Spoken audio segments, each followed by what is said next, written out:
Pemirsa, untuk mengantisipasi kekeringan pada puncak musim kemarau yang dapat berdampak pada gagal panen padi di Sumatera Selatan, pemerintah Provinsi Sumatera Selatan akan menyiapkan pompa air hingga membuat irigasi air tanah di area persawahan.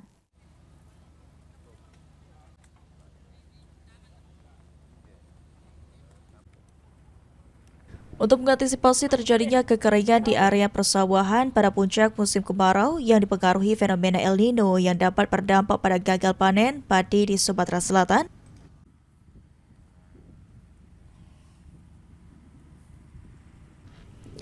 pemerintah Provinsi Sumatera Selatan akan mengambil langkah serius terhadap produksi gabah di Sumatera Selatan agar tidak mengalami penurunan produksi dibanding tahun 2025 lalu. MD dan Koperasi Petani.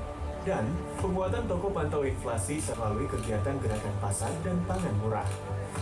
Menurut Gubernur Sumsel Hermanderu, untuk mengantisipasi kekeringan di area persawahan, Pemprov Sumsel akan membuat irigasi air tanah hingga menyiapkan pompa air membantu pengaliran di lokasi yang rawan terjadi kekeringan.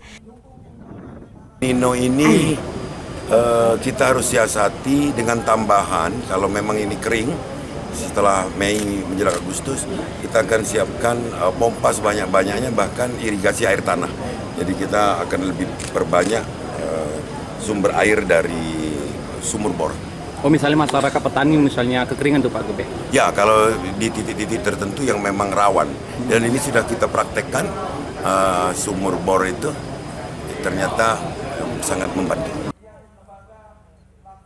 Saat ini Provinsi Sumatera Selatan berada di posisi 3 produksi gabah secara nasional, bahkan di tahun 2020.